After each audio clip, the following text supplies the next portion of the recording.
भारतीय शास्त्र में श्री हनुमान जी को वातात्मज या वायुपुत्र बताया गया है। श्रीमद् रामायण के बालकांड में महर्षि वाल्मीकि ने भी ब्रह्मा के द्वारा देवताओं को आदेश दिलाया है कि भगवान श्री विष्णु आप लोगों की प्रार्थना से मनुष्य रूप धारण कर दशरथ के पुत्र होकर रावण का वध करेंगे। सब देवता उनकी सहायता के लिए पृथ्वी पर अपने अपने अंश से ऋक्ष, वानर आदि योनियों में अवतार ग्रहण करें।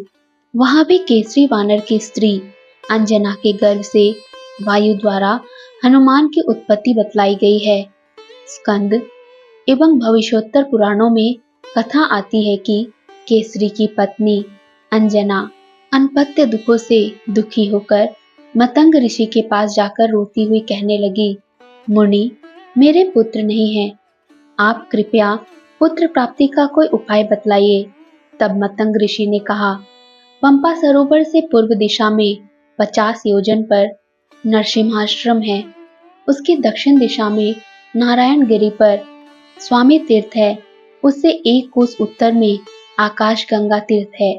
वहां जाकर उसमें स्नान करके 12 वर्ष तक तप करने से तुम्हें गुणवान पुत्र उत्पन्न होगा। मतंग के ऐसा कहने से वह नारायण आदि पर गई। स्वामी पुष्पकर्णी में स्नान किया और अश्वत्थ की प्रदक्षिणा एवं वराह भगवान को प्रणाम करके आकाश गंगा तीर्थ में रहने वाले मुनियों एवं अपने पति की आज्ञा लेकर उपवास करती हुई वहां भोग छोड़कर तप करने लगी। इस प्रकार तप करते हुए 12 वर्ष बीत गए। तब वायु देवता ने प्रसन्न होकर उसे पुत्र प्राप्ति का वरदान दिया।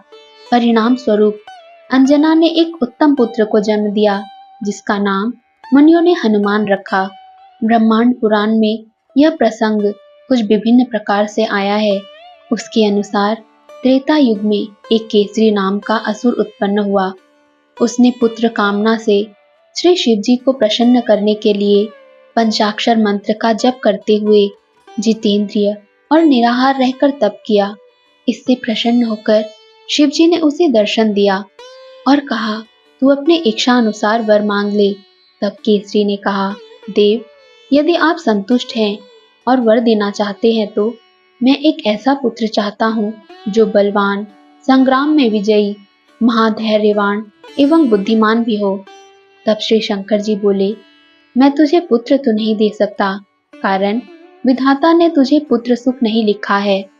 तथापि एक सुंदरी कन्या दूंगा, जिससे तेरी इच्छा के अनुसार महाबलशाली पुत्र उत्पन्न होगा। ऐसा कहकर श्री शंकर जी अंतर्ध्यान हो गए।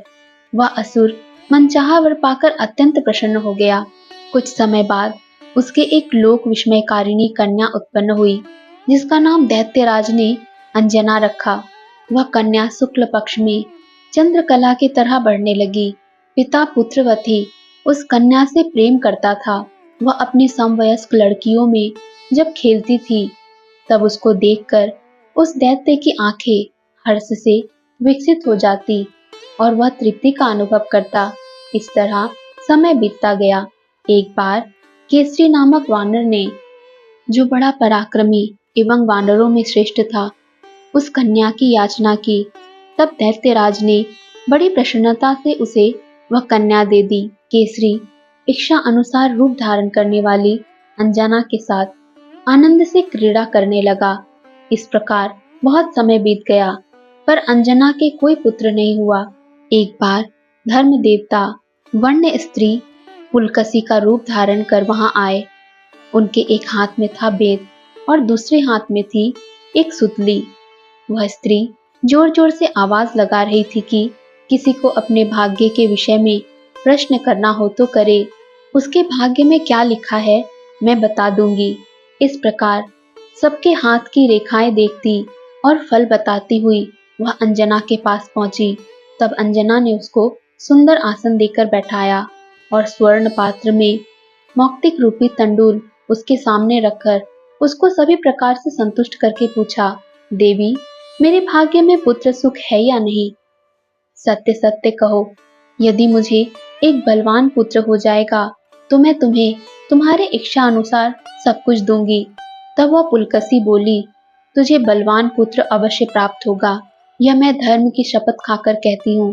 तू चिंता मत कर, किंतु मैं जैसा बताऊं उसी प्रकार तू नियम पूर्वक तप कर।